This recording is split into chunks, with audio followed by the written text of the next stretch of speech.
Hi, and thanks for logging on to the Daily Dvar, and here's a brand new Halacha for you, and it's for Friday, 26th day of October. Here we go.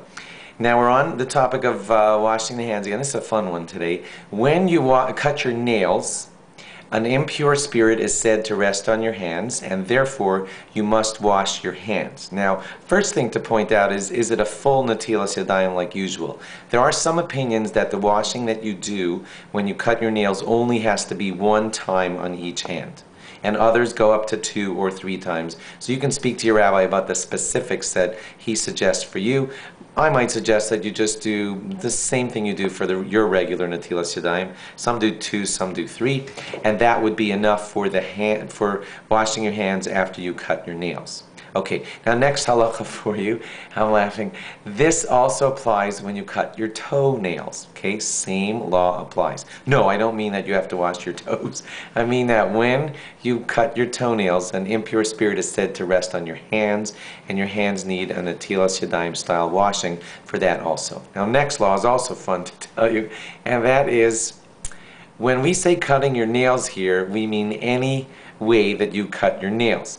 That means whether you do it with clippers or scissors or any other way, your hands need to be washed if your nails were cut. And I know some of you are wondering about this next one. What about people who have the nervous habit of just biting off a nail now or then? Does that mean, oh no, that'd be pretty terrible for you, wouldn't it? Every time you bite off nervously one nail, you gotta go wash your hands natilas yadayim style. Well, the answer to that is no. That's clear in the halacha, that if you just occasionally bite off a nail nervously, that's not called like a major nail cut. And there's not an impure spirit resting on your hands, and therefore all you would have to do is nothing if you just bite off one nail.